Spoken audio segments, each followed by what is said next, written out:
ஒருவன் எவ்வளவு பாவங்களை செய்திருந்தாலும் சிவராத்திரியிலன்று அல்லது மகாவிஷ்ணுடைய சொர்க்கவாசல் ஏகாதசியில் அன்று அவனுடைய ஆன்மா அவனுடைய உடம்பை விட்டு பிரிந்தால் வரக்கூடிய மணாளனானவர் அந்த பெண்ணை நல்ல முறையிலே புரிந்து கொண்டு நடக்காமல்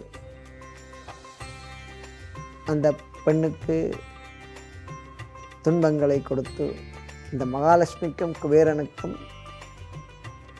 சிவபெருமான் தான் செல்வத்தை வாரி வழங்கினார். உலகத்திலே அனைத்து ஜீவராசிகளும் உடைய பசியை இல்லாமல் செய்யக்கூடிய தன்மை காமதேனுவுக்கு இருக்கின்றது. குபேரனுக்கு விசேஷமாக 2 செல்வங்களை கொடுத்தார். ஒன்று சங்கநிதி, ஒன்று பதுமநிதி. தற்போதைய காலம் இப்பொழுது நடைபெறுகின்றது கலியுகம் என்று சொல்வார்கள். இந்த கலியுகத்திலே இறைவன் பெண் அந்த ஆணுடைய வாழ்க்கையிலே இருந்து அவனை முன்னேற்றுவதும் பின்தங்கச் செய்வதும் அவளுடைய கையிலே தான் இருக்கின்றது. வீட்டிலே குபேரனுடைய படம் இருந்தால் அல்லது மகாலட்சுமியுடைய படம் இருந்தால் அதை நாங்கள் எடுத்து அதற்கு முன்னே கும்பம் வைத்து அட்சய திருதி என்ற ஒரு நாள் வரும். அன்றைய தினம் இந்த மகாலட்சுமி தாயாரையும் குபேரனையும் பூஜிக்க வேண்டும். இந்த அட்சய திருதியை குபேரனுக்குள்ள தினம்.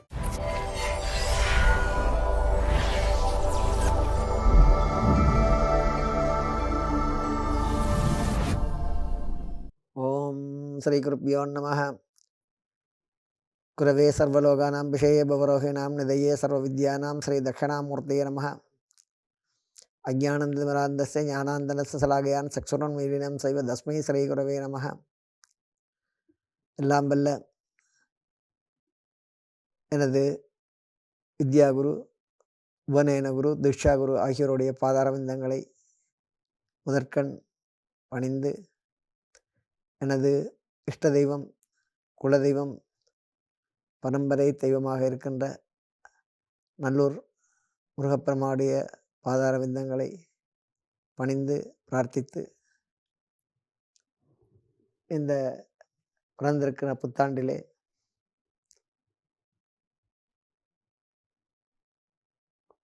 புது வருஷமாக ஆங்கில புது வருட பிறப்பு நன்னாளில் இன்றைய தினம் குபேர வழிபாடு முறை பற்றி நேயர்களாகிய உங்களுடன் அது சம்பந்தமான விளக்கங்களை தரலாம் என்றிருக்கின்றேன். இந்த குபேர வழிபாடு என்பது இலங்கையிலேயும் சரி, இந்தியாவிலும் சரி மிகவும் பிரசித்தமான வழிபாடாக சிறந்து விளங்குகின்றது.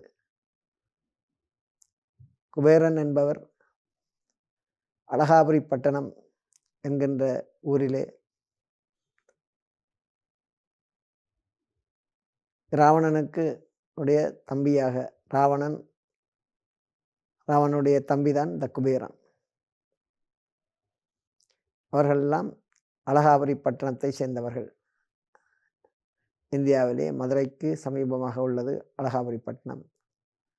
அந்த இடத்திலே இருக்கக்கூடியவர்கள் ராவணன், குபேரன் முதலியோர்கள். ராவணனுடைய சகோதரன் தான் குபேரன். இவர்கள் இருவரும் சிவபக்தர்கள். சிவனை பூஜை செய்வதில் மிகவும் திறமையுடையவர்கள்.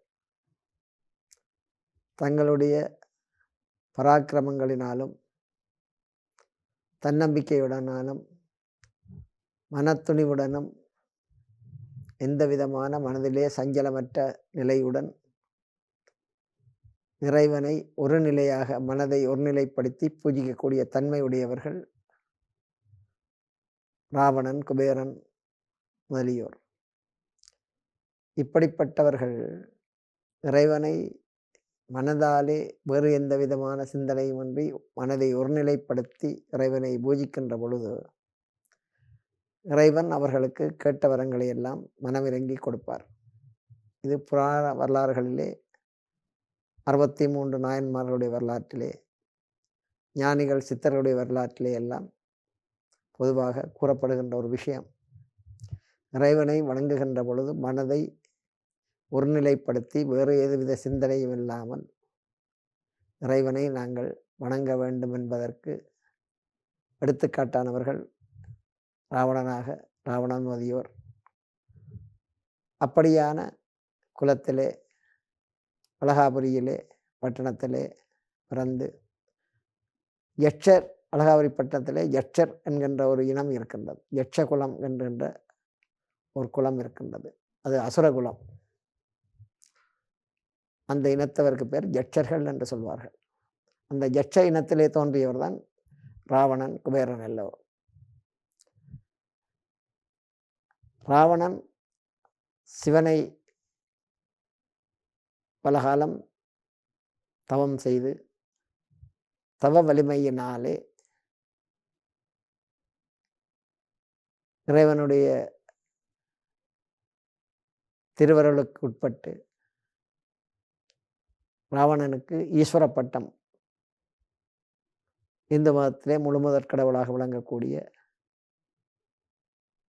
பரமேஸ்வரனுக்கு சரிநிகராக விளங்கக்கூடிய தன்மையை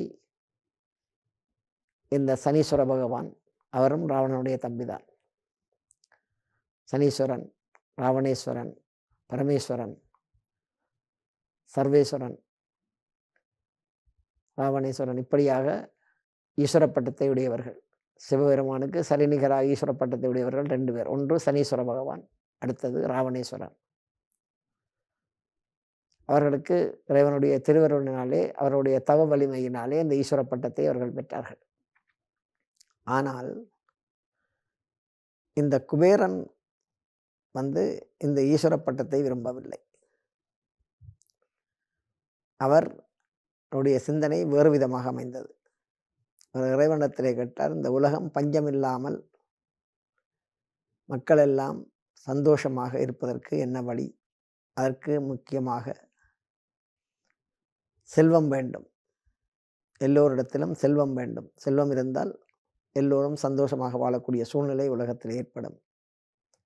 அந்த செல்வத்தை என் மூலமாக மக்களுக்கு கிடைப்பதற்கான வழியை நீங்கள் செய்து தர வேண்டும். என்னிடத்திலே உள்ள செல்வம் என்றும் குறைவில்லாமல் இருக்க வேண்டும். இதை நான் இல்லாதவர்களுக்கெல்லாம் வாரி வழங்கி அவர்களை குபேரர்களாக, செல்வமில்லாதவர் என்று சொல்ல முடியாத அளவுக்கு அவர்களை நல்ல நிலைக்கு, அவருடைய வாழ்க்கையை நல்ல நிலைக்கு முன்னேற்றி கொண்டு வந்து செல்வம் இல்லாமல் அவருடைய ஆன்மா ஜீவிக்க முடியாமல் மரணித்ததாக ஒரு வாழ்க்கை வரலாறு ஏற்படக்கூடாது. ஆகவே வாழ்க்கைக்கு செல்வம் முக்கியமான ஒன்று. அப்படிப்பட்ட செல்வத்தை நீங்கள் எனக்கு தந்து உதவ வேண்டும். நான் இந்த செல்வத்தை ஏழை எளியவர் மேற்கொண்டு எல்லோருக்கும் இந்த செல்வத்தை வாரி வழங்கி அவர்களை நல்ல நிலையிலே வாழ வைக்கக்கூடிய தன்மையை நீங்கள் எனக்கு தர வேண்டும் என்ற வரத்தை இந்த யட்சர்களின் தலைவனாகிய குபேரன் அந்த வரத்தை இறைவனிடத்திலே வாங்கினார். இறைவனும் இந்த மகாலட்சுமிக்கும் குபேரனுக்கும் சிவபெருமான் தான் செல்வத்தை வாரி வழங்கினார். இறைவனுடைய மூர்த்தங்கள் 64 மூர்த்தங்கள் இருக்கின்றது இறைவனுக்கு. இந்த 64 மூர்த்தத்திலே ஒரு முகூர்த்தம் சிவனுடைய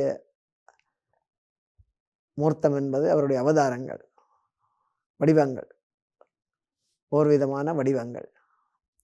அந்த வடிவங்களை அவர் எடுக்கின்ற பொழுது அதிலே ஒரு வடிவம் எடுத்தார் சிவன். அந்த வடிவத்திற்கு பெயர் ஐஸ்வர்யேஸ்வரர் என்று பெயர்.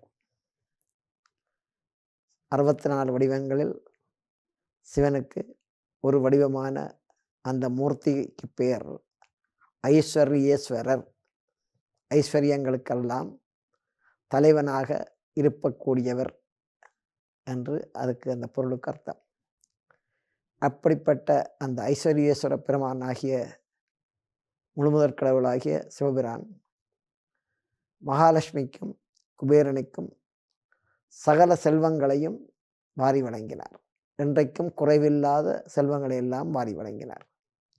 அதிலே குபேரனுக்கு விசேஷமாக 2 செல்வங்களை கொடுத்தார். ஒன்று சங்கநிதி, ஒன்று பதுமநிதி என்ற 2 விதமான செல்வங்களை குபேரனுக்கு கொடுத்தார். மகாலட்சுமிக்கு செல்வத்தை மட்டும் கொடுத்தார். பொன்னாபரணங்கள், பொற்குவியல்கள், நிதிக்குவியல்கள் முதலியவற்றை மகாலட்சுமி கொடுத்தார் சிவபெருமான். குபேரனுக்கு பொற்குவியல், சங்கநிதி, பதுமநிதி, கற்பகதரு, காமதேனு இப்படியானவற்றையெல்லாம் குபேரனிடத்திலே கொடுத்தார் சிவபெருமான். ஏனென்றால் அதன் மூலமாக குபேரன் உலகத்திலே வசிக்கக்கூடிய இறைவனாலே உருவாக்கப்பட்ட மனித ஜீவராசிகள் அனைத்தும் எந்த விதமான கஷ்ட துன்பங்களை எல்லாம் அடையாமலும், தேவர்கள் ரிஷிகள் ஆகியோர் அவர்களும் கஷ்ட துன்பம் இல்லாமல் தங்களுடைய தவத்திற்கு என்னென்ன தேவையோ, தவம் செய்வதற்கு என்னென்ன தேவையோ அவற்றையெல்லாம் வாரி வழங்கக்கூடிய தன்மை காமதேனுக்கு இருக்கின்றது. உலகத்திலே அனைத்து ஜீவராசிகளும் உடைய பசியை இல்லாமல் செய்யக்கூடிய தன்மை காமதேனுக்கு இருக்கின்றது. பசியை போக்கக்கூடிய தன்மை, அன்னதானம் வழங்கக்கூடிய தன்மை காமதேனுக்கு இருக்கின்றது. காமதேனு என்பது ஒரு பசு. பசு இனங்களிலே மிகவும் உயர்ந்த ஒரு இனம் காமதேனு. கோவில்களிலே நீங்கள் வாகனத்திலே பார்த்திருப்பீர்கள். பெண்களுடைய முகம் போன்று முகமும், மாட்டினுடைய உடம்பும், கால்கள், பசுமாட்டுக்குள்ள அனைத்து உறுப்புகளும் இருக்கும். முகம் மட்டும் ஒரு பெண்ணினுடைய முகத்தை ஒத்ததாக இருக்கும். அதுக்கு பேர் காமதேனு. காராம்பசு என்று சொல்வார்கள் தமிழிலே. பெண்ணுக்கு மயிலினுடைய தோகை போன்று இருக்கும் வால். இப்படிப்பட்ட அமைப்புக்கு பேர் காராம்பசு, காமதேனு சொல்வார்கள். கீழே ஒரு சிவலிங்கத்துக்கு அந்த காமதேனு தன்னுடைய பாலை பொழிந்து கொண்டிருக்கின்ற காட்சி அந்த வாகனத்திலே பார்த்தால் தெரியும். அப்படிப்பட்டது இந்த காமதேனு பசு. அடுத்தது கற்பகதரு என்கின்ற விருட்சம். அல்லல்ல குறைவில்லாத செல்வத்தை கொடுக்கக்கூடிய கனிகள், பழங்கள், உணவுகள் அனைத்தையும் கொடுக்கக்கூடிய கற்பகதரு என்று சொல்லக்கூடிய தலவிருட்சம் ஆகிய மரம். இவைகளெல்லாம் திருப்பாற்கடலிலே தோன்றி இந்த இறைவன் குபேரனுக்கு வெற்றி கொடுத்து குபேரன் மூலமாக உலகத்தில் உள்ள அனைத்து ஜீவராசிகளுக்கும் இவைகளினாலே பலவித நன்மைகள் வரும் பொருட்டு குபேரனுக்கு அவற்றை வழங்கினார். இந்த குபேரனானவர் காமதேனு, கற்பக விருட்சம் இவைகளெல்லாம் பெற்று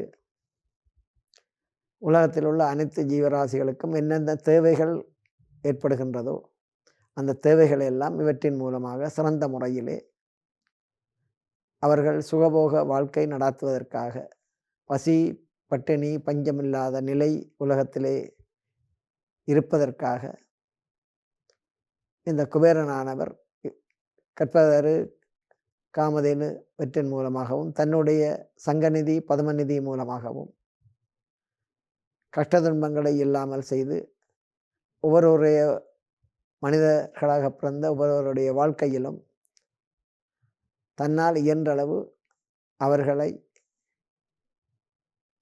வாழச் செய்யக்கூடிய தன்மையை உருவாக்குகின்றார் இந்த குபேரன். செல்வங்களை வாரி வழங்கி அவர்கள் சிறந்த முறையிலே வாழ்வதற்கான சூழ்நிலையை இந்த குபேரன் ஏற்படுத்தி கொடுக்கின்றார். அதே போன்று இந்த மகாலட்சுமி தாயாரானவளும் சிவனிடத்திலே புறப்பட்ட திரவியங்கள், பொற்குவியல்கள், பொன்னாபரணங்கள் அவற்றின் மூலமாக பூமியிலே தாய்க்குலமானது செழிப்புற்று வாழ வேண்டும். ஒரு தாயானவள் மகிழ்ச்சியாக இருந்தால்தான் ஒரு புதிய உயிரை உலகத்திலே தோற்றுவிக்க முடியும். அது தாய்க்குத்தான் அந்த வல்லமை இறைவனாலே கொடுக்கப்பட்டது.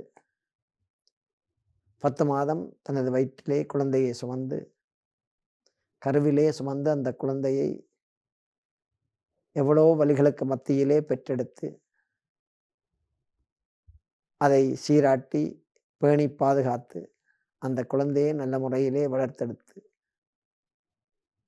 பின்பு அந்த குழந்தைக்கு ஒரு நல்ல வாழ்க்கையை ஏற்படுத்தி கொடுத்து அதன் மூலமாக அந்த சந்ததியை விருத்தி செய்யக்கூடிய தன்மையை மகாலட்சுமி உருவாக்குகின்றார். இப்படியாக இந்த குபேரனும் மகாலட்சுமியும் 2 பேரும் தங்களுடைய செல்வங்களின் மூலமாக உலகத்திலே உள்ள அனைத்து ஜீவராசிகளும் செழித்து வாழ்வதற்கான சூழ்நிலைகளை உருவாக்குகின்றார்கள். ஆனால் தற்போதைய காலம் இப்பொழுது நடைபெறுகின்றது கலியுகம் என்று சொல்வார்கள். இந்த கலியுகத்திலே இறைவன் என்ன செய்வார் என்றால் தன்னுடைய சக்தியை சிறிது குறைத்து கொண்டு தியானத்தில் அமர்ந்திருப்பார் இறைவன். என்ன காரணம் என்றால் மக்கள் தர்மத்தையும் அதர்மத்தையும் புரிந்து கொள்ள வேண்டும். எது தர்மம் எது அதர்மம் என்பதை நன்றாக விளங்கி கொண்டு புரிந்து கொண்டு நடக்க வேண்டும் என்பதற்காக நாங்கள் எங்கள் வாழ்க்கையிலே என்னென்ன எல்லாம் நடக்கக்கூடாது என்று எதிர்பார்க்கிறோமோ அத்தனையும் நடக்கக்கூடிய நிலையை உருவாக்கி இருப்பார். இதெல்லாம் இறைவனால் ஏற்படுத்தப்பட்டது. ஒரு குழந்தைக்கு நாங்கள் உதாரணமாக ஒரு குழந்தைக்கு தெரியாது, நெருப்பு போனால் சுடுமன்றது தெரியாது. ஆனால் அந்த குழந்தை தவழ்கின்ற பொழுது தவண்டு சென்ற நெருப்பிலே ஒரு தரம் அதனுடைய கை விரல்களோ கால் விரல்களோ பட்டு அந்த நெருப்பினுடைய தன்மை சூடு உடம்பிலே பட்டவுடன் அந்த குழந்தை திரும்ப அந்த இடத்துக்கு போகாது. அதுக்கு தெரியும் இது நெருப்பு, இது சுடும், நான் போகக்கூடாது என்று. அதற்காகத்தான் இறைவன் அதர்மங்களையும் தர்மத்தையும் படைத்தார். 2க்கும் வித்தியாசம் தெரிய வேண்டும். மனிதர்கள் இந்த 2ஐயும் புரிந்து கொண்டு நடக்க வேண்டும். அதர்மம் என்றால் என்ன? அதர்மத்திலே இறங்கினால், அதர்ம வழியிலே இறங்கினால் அதனாலே என்னென்ன பாதிப்புகள் ஏற்படும், தர்ம வழியிலே இறங்கினால் என்னென்ன நன்மைகள் ஏற்படும் என்பதை புரிய வைப்பதற்காக, மனிதராகிய எங்களுடைய ஆன்மாக்கு அதை புரிய வைப்பதற்காக இப்படியான சூழ்நிலையை உருவாக்கி இந்த கலியுகத்திலே மனிதர்கள் என்ன செய்வார்கள் என்றால் தர்மத்தை கடைப்பிடிப்பதை விட்டு அதர்மத்தை கூடியளவு கடைப்பிடிப்பார்கள். தர்மத்தை மறந்து விடுவார்கள். ஆனால் ஒரு சிலர் அந்த புண்ணியாத்மாக்கள் என்று சொல்வார்கள், தாய் தந்தைகள் செய்த புண்ணியத்தின் மூலமாக அதர்மத்தின் வழியில் இறங்காமல் கடைசி வரையும் தர்மத்துக்காகவே போராடி அதற்காகவே வாழ்ந்து தர்மத்தை நிலைநாட்டுவதற்காகவே வாழ்ந்து முடிவில் இறைவனுடைய பாதார விந்தங்களை சென்றடைகின்றார்கள். நான் சென்ற கிழமை கூட இந்த முகநூலிலே ஒரு இதை வாசித்தேன். ஒரு பிராமண தாய் இந்த சொர்க்கவாசல் ஏகாதசியில் அன்று அவருடைய ஜீவன் இவ்வுலகத்தை விட்டு பிரிந்திருக்கின்றது. மிகவும் அந்த அம்மா புண்ணியம் செய்திருக்க வேண்டும். அவருடைய வம்சாவளியினர் நிறைய புண்ணியம் செய்திருக்கிறார் என்று சொல்ல வேண்டும். காரணம், ஒருவன் எவ்வளவு பாவங்களை செய்திருந்தாலும் சிவராத்திரியில் அன்று அல்லது மகாவிஷ்ணுடைய சொர்க்கவாசல் ஏகாதசியில் அன்று அவனுடைய ஆன்மா அவனுடைய உடம்பை விட்டு பிரிந்தால் அந்த ஆன்மா நிச்சயமாக நேரடியாக வைகுந்த லோகத்துக்கோ அன்றில் சிவலோகத்துக்கோ செல்லும். இது புராணங்களிலே வேதங்களிலே கூறப்பட்ட ஒரு வாக்கியம். இது பொய் கிடையாது. ஆகவே அந்த அம்மாவுடைய ஆன்மா அன்றைய தினம் வைகுந்த லோகத்துக்கு நேரடியாக விஷ்ணுனுடைய பாதார விந்தங்களிலே சென்றடைந்திருக்கும். ஏன் இதை உங்களுக்கு கூறுகின்றேன் என்றால், நாங்கள் உலகிலே ஒவ்வொருவரும்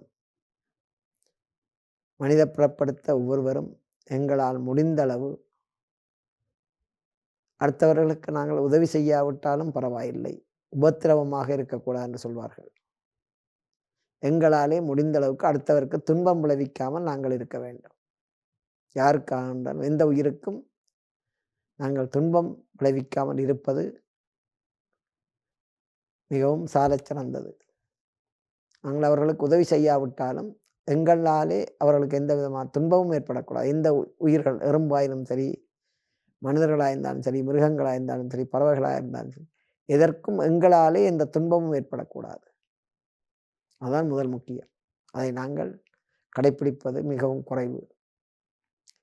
அப்படி அவற்றை நல்ல முறையிலே கடைப்பிடித்து வாழ்ந்தவர்களும் இன்று இருக்கின்றார்கள். அப்படியே வாழ்ந்தவர்கள் தான் பிற்காலத்திலே ஞானியர்களாக சித்தர்களாக மாறக்கூடியவர்கள். எந்த ஜீவராசிகளுக்கும் தங்களாலே சிறிதளவென்றாலும் துன்பம் ஏற்படாமல் இருக்க வேண்டும், அந்த உயிர்கள் துன்பத்தை அடையாமல் இருக்க வேண்டும், அதுக்கு நாங்கள் காரணமாக இருக்கக்கூடாது என்று வாழ்பவர்கள் இன்றைக்கு சித்தர்களாக யோகிகளாக ஞானிகளாக இருக்கின்றார்கள். சிறந்த புருஷர்களாக மகா புருஷர்களாக விளங்குகின்றார்கள். எல்லோராலும் போற்றப்படக்கூடியவர்களாக இருக்கின்றார்கள். நாங்கள் உலகிலே மனிதர்களாக புறப்படுத்த ஒவ்வொருவரும் அவர்களைப் போன்று நாங்கள் வாழ வேண்டும். மற்றவர்களுக்காக எங்களுடைய உயிரை நாங்கள் தியாகம் செய்யக்கூடிய ஒரு சூழ்நிலை உருவானால் கூட ஒரு நல்லவரை ஒரு ஆபத்திலே இருந்து காப்பாற்றிய புண்ணியம் எங்களுடைய ஆன்மாவுக்கு கிடைக்கும். நிச்சயமாக எங்களுடைய ஆன்மா இறைவனிடத்திலே சென்று சேரும். ஒரு நன்கு படித்த சிறந்த ஒருவரை, படிப்பிலே சிறந்தவர், அறிவிலே சிறந்த ஒருவரை, அவருக்கு ஒரு எதிர்பாராத ஒரு ஆபத்து நிகழும் பொழுது எங்கள் உயிரை கொடுத்து நாங்கள் அவருடைய உயிரை காப்பாற்றுவோமே, ஆனால் அவர் மூலமாக எங்களுடைய ஆன்மா இறைவனுடைய பாதார விந்தங்களை சென்றடை. அதில் எந்த விதமான சந்தேகமும் தேவையில்லை. இவைகளெல்லாம் புராணங்களிலே கூறப்பட்ட உண்மைகள். இப்படியெல்லாம் செய்கின்றார்களா என்றால் அது கிடையாது. அவனவனுக்கு கேடு கட்டு போனால் நமக்கு என்ன, நாங்கள் சந்தோஷமாக வாழ்ந்தால் சரி என்பதுதான் இப்போது கலியுகத்திலே வாழ்ந்து கொண்டிருக்கின்ற மனுஷருடைய குணாதிசயம். 1000-ல் ஒரு சிலர் இருக்கிறார்கள், இல்லாமல் இல்லை. இப்படி தியாகம் செய்யக்கூடிய ஒரு மற்றவருக்காக தங்களுடைய வாழ்க்கையை தியாகம் செய்து வாழக்கூடியவர்களும் நல்ல உள்ளங்களும் இருக்கத்தான் செய்கின்றது. ஆனால் அப்படியானவர்கள் எல்லாம் மிகவும் அரிதானவர்களாக காணப்படுகின்றார்கள். ஆகவே இந்த குபேரனுடைய இந்த செல்வத்தை ஆரார் பெற்று சிறப்பான முறையிலே வாழ முடியும் என்றால் மற்றவர்களுக்காக தங்களை தியாகம் செய்து வாழ்பவர்கள், தங்களுடைய ஆசைகளை எல்லாம் மனதிலே பூட்டி வைத்து மற்றவர்களுக்காக வாழ்பவர்கள், தங்களுக்காக வாழாமல் அடுத்தவர்களாக தங்களோட வாழ்க்கையை தியாகம் செய்து அடுத்தவர்கள் நல்லா இருக்க வேண்டும் என்பதற்காக வாழ்பவர்கள், தான தர்மம் செய்பவர்கள், பெரியோர்களை மதிப்பவர்கள், அன்பினாலே எல்லா உயிர்களையும் ரட்சிக்கக்கூடியவர்கள், எல்லா உயிர்கள் மீதும் அன்பை செலுத்தி அந்த அன்பின் மூலமாக உயிர்களை நல்வழிப்படுத்தி அந்த உயிர்கள் நல்வழியிலே நடப்பதற்கு காரணமாக இருக்கக்கூடியவர்கள். இப்படியானவர்கள் எல்லாம் இந்த குபேரனுடைய திருவருளுக்கு பாத்திரமாகி இந்த குபேரனிடத்தில் இருக்கின்ற சங்கநிதி பதுமநிதி என்கின்ற நிதிகளை பெற்று அவர்களுடைய வாழ்வாதாரம் சிறப்பான முறையிலே அமைந்து இறுதியிலே அவர்களுடைய ஆன்மாவானது ஜோதி வடிவாக இறைவனை சென்றடையக்கூடிய புண்ணியத்தை அந்த ஆன்மா பெறுகின்றது. அதே போன்றுதான் பெண்களிலேயும் இப்படியானவர்கள் இருக்கின்றார்கள். தங்களுக்காக வாழாது தாய் தந்தையர் பெண்களை குறிப்பிட்ட வயதிலே திருமணம் செய்து கொடுக்கின்ற பொழுது வரக்கூடிய மணாளனானவர் அந்த பெண்ணை நல்ல முறையிலே புரிந்து கொண்டு நடக்காமல் அந்த பெண்ணுக்கு துன்பங்களை கொடுத்து சந்தோஷத்தை கொடுக்காமல் துன்பங்களை கொடுத்து அந்த வாழ்க்கையை வாழ்கின்ற பொழுது அந்த பெண்ணானவள் அதை வெளியே சொல்ல முடியாமல் தன் மனதுக்குள்ளே புதைத்து வைத்து தாய் தந்தையரிடத்திலும் கூறாமல் தன்னுடைய கஷ்ட துன்பங்களை இறைவனிடத்திலே முறையிட்டு வாழ்கின்ற பொழுது தன்னால் மற்றவர்களுக்கு என்னென்ன நன்மைகள் செய்ய முடியுமோ, தன்னுடைய வாழ்க்கை தான் இப்படி ஆகிவிட்டது, அடுத்தவருடைய வாழ்க்கையாவது சிறப்பாக இருக்கட்டும், அவர்கள் சந்தோஷமாக வாழட்டும் என்பதற்காக தன்னுடைய வாழ்க்கையை தியாகம் செய்து மற்றவர்களுக்காக தன்னுடைய வாழ்க்கையை தியாகம் செய்து மற்றவர்கள் சந்தோஷமாக வாழ வேண்டும் என்பதற்காக மனதாலும் உடலாலும் நன்கு பாடுபட்டு உழைத்து மற்றவர்களை அன்பின் மூலமாக அவர்களை நல்வழிப்படுத்தி தாயாக இருந்து, சகோதரியாக இருந்து, நல்ல குடும்பத் தலைவியாக இருந்து ஏதோ ஒரு முறையிலே மற்றவர்களுக்கு அந்த சந்தோஷத்தை கொடுத்து அவர்கள் வாழ்க்கையை சந்தோஷமாக வாழக்கூடிய சூழ்நிலையை உருவாக்கி அவர்களுக்கு அன்பின் மகத்துவத்தை புரிய வைத்து அன்பு, பாசம், இரக்கம் என்கின்ற தன்மைகளை எல்லாம் எடுத்து கூறி புரிய வைத்து உலகத்திலே நன்றாக வாழக்கூடிய தன்மையை ஒரு பெண் ஏற்படுத்துகின்றார். இந்த உறவின் மூலமாக தாய், சகோதரி, மனைவி என்கின்ற உறவுகள் மூலமாக பெண்ணானவள் ஒரு ஆணுக்கு இப்படியான தன்மைகளை எல்லாம் கொடுத்து அவர்களுக்காக தங்களுடைய வாழ்க்கையை தியாகம் செய்து அவர்கள் மூலமாக இந்த உலகம் நல்ல நிலைக்கு வர வேண்டும் என்ற கொள்கையை மனதிலே உறுதியாக நினைத்து அந்த வழியிலே அவர்களை நல்வழிப்படுத்தி உலகம் நல்ல வழியிலே நடக்க வேண்டும் என்பதற்காக ஆண்களை எல்லாம் நல்வழிப்படுத்தி இறுதி காலத்திலே இறைவனிடத்திலே அவர்கள் செய்த இந்த நற்செயல்கள் மூலமாக அந்த இவர்களுடைய ஆன்மாவானது இந்த மகாலட்சுமியினுடைய திருவருளினாலே வைகுந்த லோகத்துக்கு அந்த ஆன்மா, பெண்ணுடைய ஆன்மா விஷ்ணுனுடைய பாதார விந்தங்களை சென்றடைகின்றது வைகுந்த லோகத்தில். இவற்றையெல்லாம் நாங்கள் விஷ்ணு புராணத்திலே படிக்கின்ற பொழுது அதிலெல்லாம் அதிலே கூறப்பட்ட விஷயங்கள், அதை நான் உங்களுக்கு தெரிவித்திருக்கின்றேன், நீங்களும் தெரிந்து கொள்ள வேண்டும் என்பதற்காக. ஆகவே உலகத்திலே நாங்கள் செய்கின்ற ஒவ்வொரு செயலும் எங்களுக்காக வாழாமல் மற்றவர்களுக்காக வாழ்வது, எங்களால் முடிந்த உதவிகளை அடுத்தவர்களுக்கு செய்வது.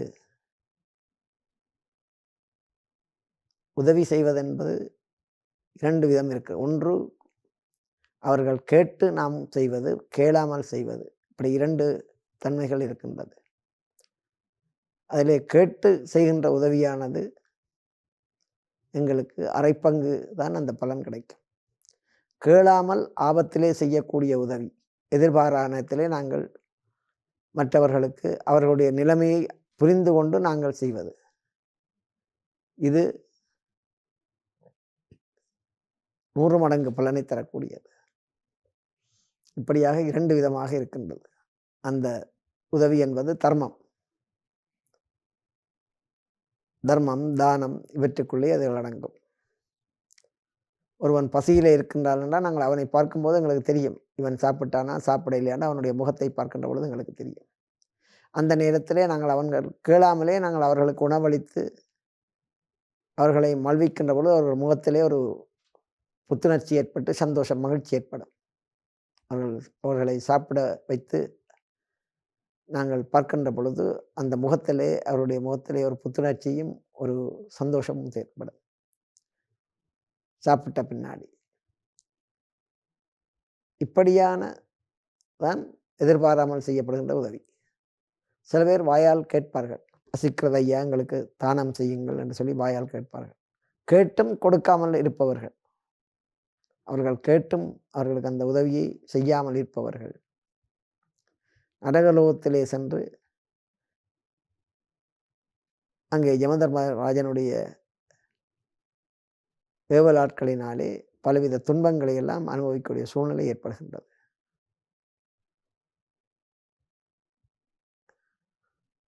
இதிலே ஒரு வாக்கியம் இருக்கின்றது. சொல்லிச் செய்வர் பெரியர், சொல்லாமலே செய்வர், சொல்லிச் செய்வர் சிறியர், சொல்லாமலே செய்வர் பெரியோர்கள் என்றொரு வார்த்தை இருக்கின்றது. சிறியவர்களுக்கு நாங்கள் சொல்கின்ற பொழுது அதை கேட்டு செய்யக்கூடிய வாய்ப்பு தன்மை இருக்கின்றது. பெரியவர்கள் சொல்லாமலே அதை அந்தந்த இடத்துக்கேற்றவாறு அவற்றை அந்த சந்தர்ப்பத்து நிலைக்கேற்றமாய் அதை உணர்ந்து செயல்படுவது பெரியவர்களின் படித்தவர்களின் நிலை. அப்படிப்பட்டது பெரியவர்கள் செய்கின்ற அந்த புண்ணியம், தான தர்மங்கள். இந்த தான தர்மங்களை செய்வதற்கு காரணமாக இருப்பவளான ஒரு பெண். அதான் பழமொழி சொல்வார்கள், ஒரு ஆணுடைய வாழ்க்கையிலே அந்த வாழ்க்கை அவனுடைய வாழ்க்கை முன்னேற்றமாவதற்கும் அவனுடைய வாழ்க்கை பின்தொடர்வதற்கும் காரணமாக இருப்பவர் ஒரு பெண் தான். அது தாயாக இருக்கலாம், தாரமாக இருக்கலாம், சகோதரி உறவாக இருக்கலாம். இப்படி ஏதோ ஒரு உறவு மூலமாக அந்த பெண் அந்த ஆணுடைய வாழ்க்கையிலே இருந்து அவனை முன்னேற்றுவதும் பின்தங்கச் செய்வதும் அவளுடைய கையிலே தான் இருக்கின்றது. ஒரு பெண் இல்லாவிட்டால் அவருடைய ஆணுடைய வாழ்க்கை பூஜ்யம் என்று சொல்வார்கள். அந்த நிலைக்கு போய்விடும். ஆகவே இந்த தன்மையை இல்லாமல் செய்வதற்காகத்தான் மகாலட்சுமி தாயாரானவள் தாய் வடிவத்திலே இருந்து பெண்களுக்கு இந்த செல்வங்களை எல்லாம் வாரி வழங்கி, பொன்பொருள் ஆகிய செல்வங்களை எல்லாம் இறைவனாலே தனக்கு வழங்கப்பெற்ற பொன்பொருள் உடைய திரவியங்கள், அதை தன்னுடைய 8 விதமான சக்திகள், மகாலட்சுமிக்கு 8 விதமான சக்திகள் இருக்கின்றது. அஷ்டலக்ஷ்மி என்ற பெயர் அவளுக்கு இருக்கின்றது. ராஜலக்ஷ்மி, வீரியலக்ஷ்மி, விஜயலக்ஷ்மி, வித்யாலக்ஷ்மி, தனலக்ஷ்மி, தானியலக்ஷ்மி, சந்தாலக்ஷ்மி, சௌவாக்கியலக்ஷ்மி. இவ்வளத்தையும் தரக்கூடியவள் மகாலட்சுமி. அந்த 8 விதமான சக்திகள் மூலமாக மாணவர்களாகிய எங்களுக்கு இந்த தன்மையை, நாங்கள் கேட்கின்ற பொருட்செல்வங்களை வாரி வழங்கக்கூடியவள். கல்வி ஞானம் முதற்கொண்டு அனைத்து சக்திகளையும் வாரி வழங்கக்கூடியவள் மகாலட்சுமி தாயார்.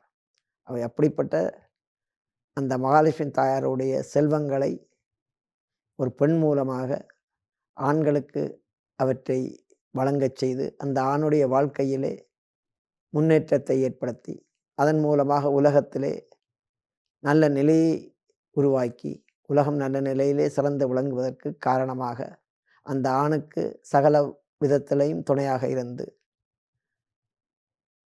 அந்த உலகம் நல்ல முறையிலே வாழக்கூடிய நிலையிலே அன்பாக தர்மத்தினூடாக தர்மங்கள் நிலை தவறாமல் இருக்கக்கூடிய நிலையை உருவாக்கி உலகம் என்றும் தான தர்மங்கள் நிலைக்கப்பெற்று அன்பும் நிலைக்கப்பெற்று உலகத்திலே உள்ள அனைத்து ஜீவராசிகளும் அன்போடும் பண்போடும் வாழக்கூடிய தன்மையை உருவாக்கி இந்த உலகம் செழிப்பாக வாழ்வதற்கு இந்த மகாலட்சுமி தாயாரும் குபேரனும் இருவரும் தங்களுடைய செல்வங்கள் மூலமாக அனைத்து ஜீவராசிகளும் இன்புற்று வாழ வேண்டும் என்பதற்காக எல்லா செல்வங்களையும் வாரி வழங்கி தங்களுடைய அருளை அந்த உயிர்களுக்கு கொடுத்து நல்ல முறையிலே காத்து வருகின்றார்கள். அப்படிப்பட்ட மகிமை வாய்ந்த குபேரனுடைய இந்த தினமானது, குபேரனுக்கு நாங்கள் வியாழக்கிழமைகளிலே மாலை 4 மணி முதல் 6 மணி வரை உள்ள காலம். அந்த காலத்திலே ஒவ்வொரு நாளும் ஒவ்வொரு கிழமையிலும் வருகின்ற குருவாரம் வியாழக்கிழமையிலே மாலை 4 மணி முதல் 6 மணி வரையிலே வீட்டிலே குபேரனுடைய படம் இருந்தால் அல்லது மகாலட்சுமியுடைய படம் இருந்தால் அதை நாங்கள் எடுத்து அதற்கு முன்னே கும்பம் வைத்து அந்த மகாலட்சுமி தாயாருக்கு சர்க்கரை பொங்கல், பால், பல வகைகள் எல்லாம் நிவேதனம் செய்து குபேரனுடைய பாடல்களை பாடி போற்றி வழிபாடுகளை படித்து மகாலட்சுமி தாயாருடைய போற்றி வழிபாடுகள் பாடல்களை படித்து நாங்கள் தூபதீபம் காட்டி வழிபட்டு வருகின்ற பொழுது எங்கள் வீட்டிலே பொருட்செல்வமாயிருந்தாலும் சரி, கல்வி செல்வமாயிருந்தாலும் சரி, எந்த விதமான செல்வமும் குறைவில்லாமல் அந்த வீடு ஆனந்தமாக இருக்கும், மங்களகரமாக இருக்கும். இவர்கள் 2 பேரையும் நாங்கள் வியாழக்கிழமையிலே வணங்கி வர வேண்டும். அட்சய திருதியை என்று சொல்வார்கள். சித்திரையிலே வரும் அட்சய திருதி என்ற ஒரு நாள் வரும். அன்றைய தினம் இந்த மகாலட்சுமி தாயாரையும் குபேரனையும் பூஜிக்க வேண்டும். அன்றைய தினம் அவர்களுக்குரிய தினம். இந்த அட்சய திருதியை குபேரனுக்குள்ள தினம். அட்சய திருதி என்றால் எடுக்கெடுக்க குறைவில்லாதது. அட்சயம் என்றால் எடுக்கெடுக்க குறைவில்லாதது அர்த்தம். சூரிய பகவானால் இந்த தர்மருடைய பாஞ்சாலிக்கு கொடுக்கப்பட்ட பாத்திரம் அட்சய பாத்திரம். அந்த பாத்திரத்திலே உணவு எந்த நேரமும் நிறைவாக இருக்கும். எத்தனை கோடி பேர் போனாலும் அத்தனை பேருக்கும் உணவு வழங்கக்கூடிய தன்மை அந்த அட்சய பாத்திரத்துக்கு இருக்கின்றது. ஆகவே அப்படிப்பட்ட தினம் அட்சய திருதிய தினம். அந்த அட்சய திருதிக்கு அதிபதியாக விளங்குவர்கள் யார் என்றால் குபேரனும் மகாலட்சுமியும். அந்த அட்சய திருதியைக்கு உரியவர்கள் யார் என்றால் குபேரனும் மகாலட்சுமியும். அன்றைய தினம் குபேரலட்சுமி பூஜை செய்து வந்தால் வீட்டிலே செல்வம் குறைவில்லாமல் இருக்கும். அவை இப்படிப்பட்ட நாட்களிலே நாங்கள் இந்த குபேர பூஜை லக்ஷ்மி பூஜை வெற்றியெல்லாம் நல்ல முறையிலே செய்து எல்லோருடைய வாழ்க்கையிலும் மகிழ்ச்சியையும் சந்தோஷத்தையும் ஏற்படுவதற்கு எங்களால் இயன்ற அளவு நாங்கள் அவர்களுக்கு உதவிகளை எல்லாம் செய்து தான தர்மங்களை செய்து அவருடைய வாழ்க்கை செழிப்புற்று எங்களைப் போல் மற்றவர்களும் நன்றாக வாழ வேண்டும் என்ற நல்ல நினைவோடு எல்லோரையும் நல்லவிதமாக வாழச் செய்து நாங்களும் நல்வழியிலே வாழ்ந்து இறுதியிலே இறைவனுடைய பாதார விந்தங்களை எங்களுடைய ஆன்மா சென்றடைய வேண்டும் என்று பிரார்த்தித்து உங்கள் எல்லோரிடமிருந்து அன்பாக விடைபெறுகின்றேன். நன்றி, வணக்கம்.